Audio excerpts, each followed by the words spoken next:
경우에는 부채 분자로서의 가동성과 액체 전해로서의 공통 이해도성을 다 보유하기 때문에 현재 많이 2차 연구가 많이 진행되고 대표적으로 여러 가지 시스템들이 연구에 왔지만 대표적으로 연구했던 시스템들은 PUD의 RTF의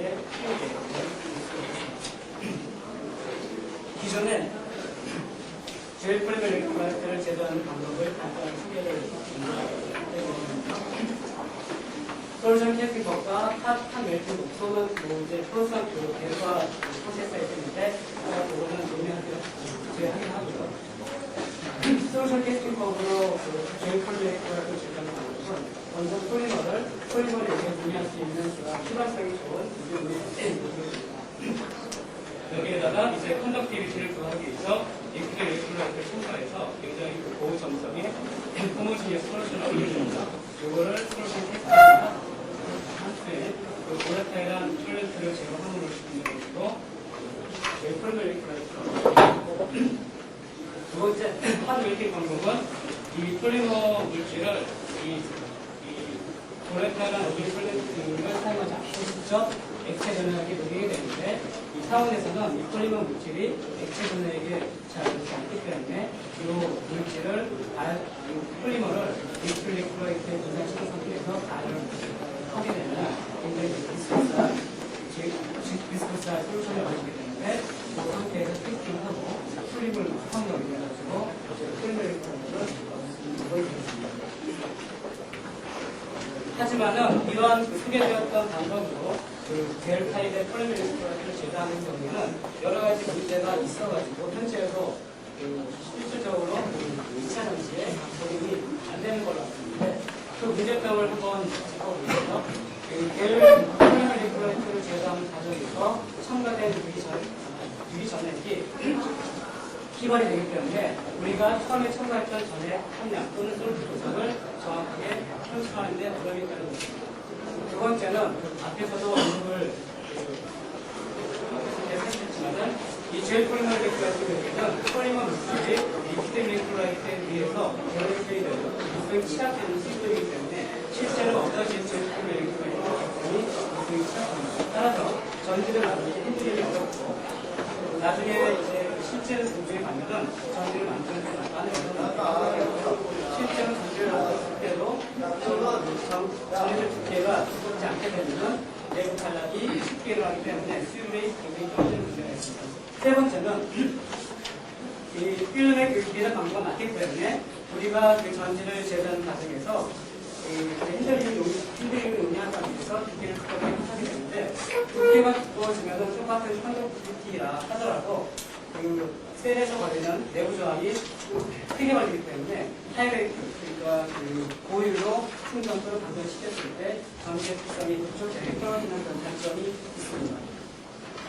이러한 문제점을 해결하고자 제 연구에서는 일단은 기회적 강도가 높은 얇은 미세 다공막을 제거하고 이 다공막을 리퀴드 일렉트로라이트에 투입함으로써 결합시킴으로써 폴리머 일렉트로라이트를 제거하고 이거를 리퀴드 2차 전지에 적용을 해서 이후에 전기화학적 성능을 형성했습니다.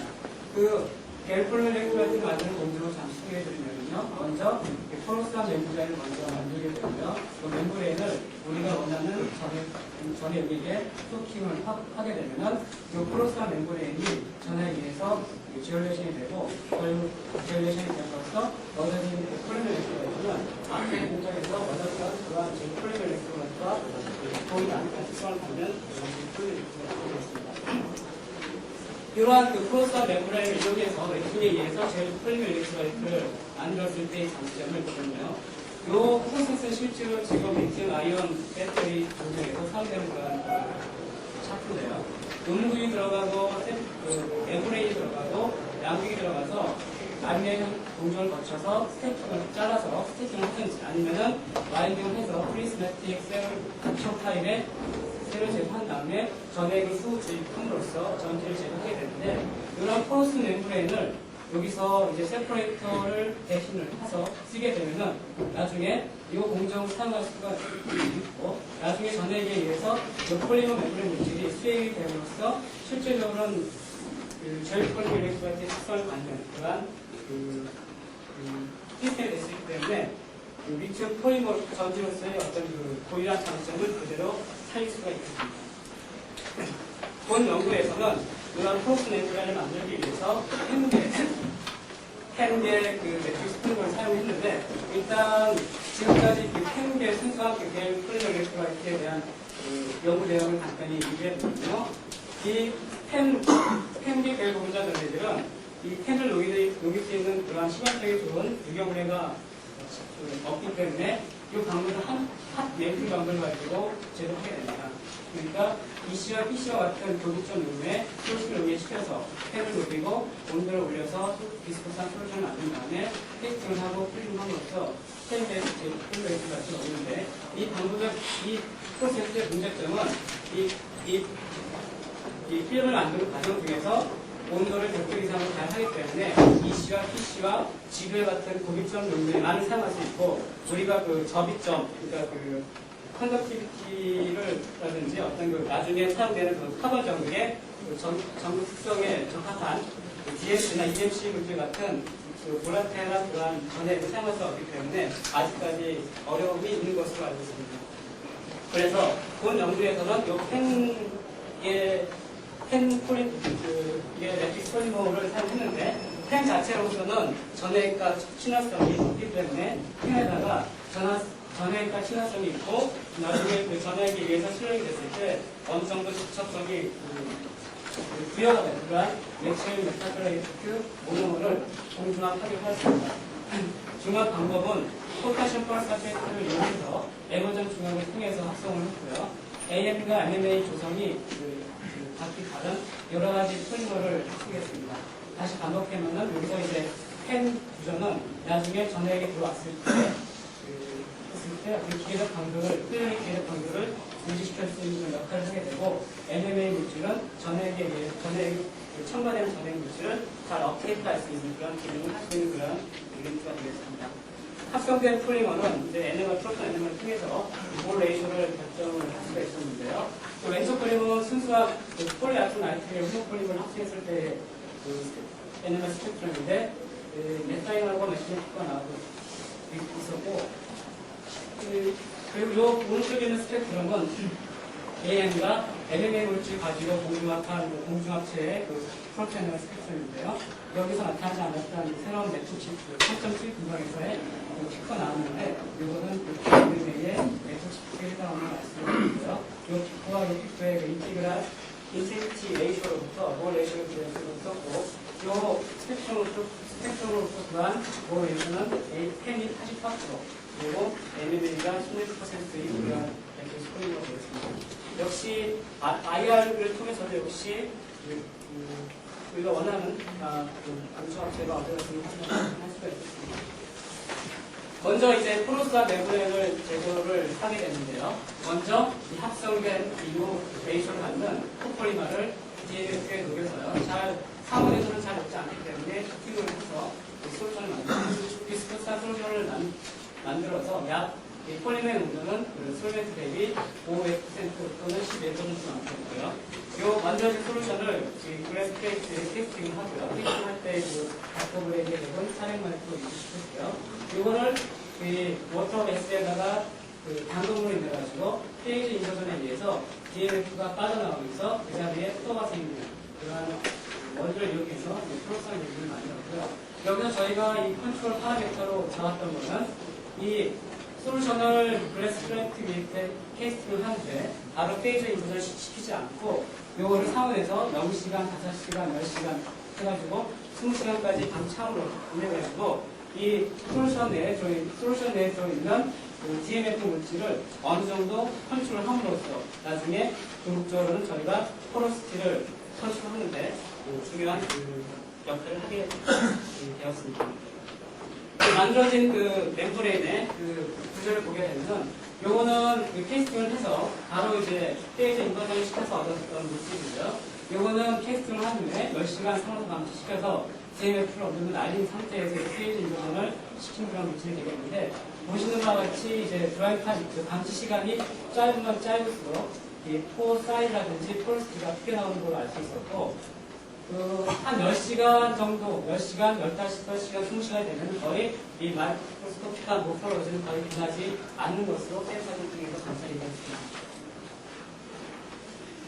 이렇게 얻어진 각각의 그 드라이브 타임별로 얻어졌던 포스 멤브레인의 어떤 물성들을 조사해 보면요.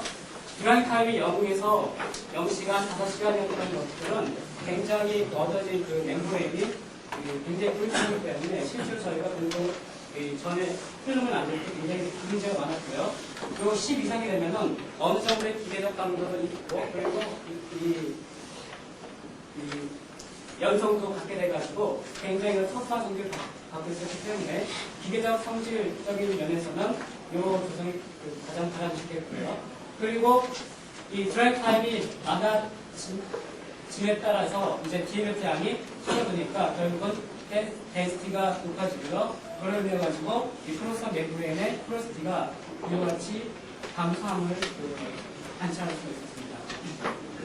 약 10시간 정도가 되면은 크로스티가 한 37%가 되는데요. 10시간, 15시간, 36시간 멤브레인은 거의 크로스티 차이가 없는 것으로 관찰됐습니다. 이 물질을 전해에다가 LIPF6 ECGM 시간에다가 담았다가 꺼내서 전액을 업테이크한 양을 찾아내는 결과 포러시티가 감소함에 따라서 전액 업테이크 양이 감소함을 알 수가 있었고요. 요 업테이크 양이 줄어듦에 따라서 동시에 컨덕티비티도 감소함을 알 수가 있었습니다.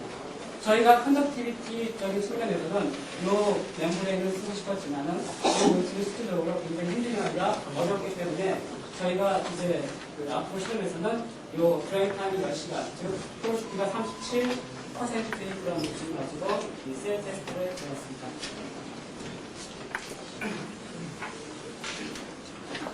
가장 중요한 건 아마도 이제 컨덕티비티인가요? 컨덕티비티하고 그리고 과연 이 전액 멤브레인의 업테이크된 전액들이 잘 멤브레인 쪽에 잘 업테이크하고 인캡슐레이션 하고 있을까 하는 그런 의심이 들 수가 있었기 때문에 실제로 지금 현재 LIB 리튬이온 전지에 세퍼레이터로 사용되고 있는 포러스한 P 멤브레인을 가지고 전액에 분식해서 컨덕티비티를 측정해봤고요. 똑같이 저희가 만들었던 포러스 멤브레인을 가지고 매칭을 시켜서 얻어졌던 그런 제품 멤브레인을 가지고 컨덕티비티를 측정했습니다. 일단은 컨덕티비티는 동일한 솔트 시스템에 약간 높았고요. 그리고 이 시간당을 변화도 거의 차이가 이 포러스한 제일 폴리메리가 있으면 차이가 없었지만은 P 세퍼레이터를 이용한 경우에는 이 P 세퍼레이터가 전액에 하고는 컨덕티비티가 없는 폴리머가 되다 보니까 이 전액 액을 P4 마이크로폰에 오랜 동안 잘 갖고 있지 못하는 문제 때문에 컨덕티비티가 감소하는 것으로 관찰이 되었습니다. 정교학적 안정성을 테스트해봤습니다. 저희가 솔렌트는 ECGM 조정했고요. 솔트는 이제 지금 많이 사용되는 LIPF6하고 DF4를 사용했는데 일단 스테빌리티 윈도우는 보시는 바와 같이 DF4보다는 PF6가 훨씬 더 안정돼서 나왔고 그리고 옥시데이션 되는 그런 볼테이지도 커런트도 DF4에 비해서는 PF6가 훨씬 더 낮았기 때문에 일단은 컨덕티비티하고 일렉트로케미컬 스테빌리티 윈도우적인 측면에서 이 염이 좋았기 때문에 이 염을 이번에 DF4로 선정해서 전지를 만들어서 전지의 특성을 평가했습니다. 전지는 저희가 랩에서 만든 거기 때문에 크게 만들지 않았고요. 약 2x2 정도의 스퀘어 센티미터의 사이즈를 갖는 정도를 사용했고, 셀 로딩량은 단위 면적당 3.5mA가 아웃가 되는 그런 정도를 사용했습니다. 만들어진 음극 쪽에는 MCF라는 할물질을 사용하고, 양극에는 이제 리튬 발토 옥사이드라는 할물질을 사용해서 저희가 만들었던 포러시티가 37%인 그런 제일 폴리메리를 가지고 셀을 만드는 결과 포메이션 시켰을 때의 효율이 포메이션 시켰을 때 용량이 수반기에서 한 14.4 나오고요. 이거는 코발트 옥사이드 단위그램당 환산했을 때 140mA 정도가 나와서 비교적 코발트 옥사이드가 갖고 있는 제 용량을 다 나타내는 것으로 결과가 나왔고요. 그리고 실질적으로 처음에 포메이션에서 얻었던 효율도 93%로 비교적 높은 수치이기 때문에 비교적 초기 그 포메이션에 대한 특성은 좋은 것으로 만들어졌고요. 포메이션 사이클이 끝난 이후에 0.20의 그러니까 5시간 충분 방전율로 충전 방전을 시킨 결과 효율이 거의 100%에 가깝게 되면서 용량은 감소하면서 이제 거의 한 14mAh가 되는 그런 패턴을 보였고요. 이 사이클 획기에 따른 그 기차 CPS를 프로트한 결과 초기에 이제 코발트 옥사이드 단위그램당으로 환산했을 때 137kg 용량이 50사이클에서는 그거의 초기 용량이 92kg가 되는 그런 그 사이클성을 보이고 있었고요.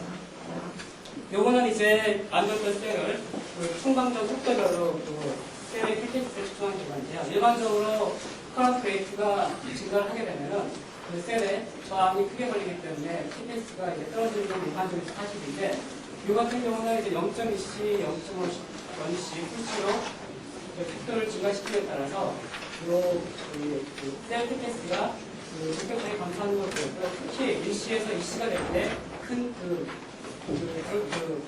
킬테스트의 그런 성공을 보였는데 이거는 추측한데 아직까지는 저희가 사용했던 제일 큰 엘렉트로라이트의 컨덕티비티가 아직까지는 만화 상승까지는 도달하지 못하는 걸 치기 때문에 아무래도 그 제일 큰 엘렉트로라이트 쪽에서 낮은 컨덕티비티를 가지고 하이에이지에서 킬테스트가 떨어지지 않는 생각을 하고 있고요. 요거를 개선하기 위해서 이제 계속해서 제일 큰 엘렉트로라이트 계속하고 있고 그리고 전국적도 이제 그 포뮬레이션과 기회를 조절해가면서 하이에이지 특성을 증가를 하고 있습니다. 요거는 사실 앞에서 말씀드렸던 내용을 요약한 거고요.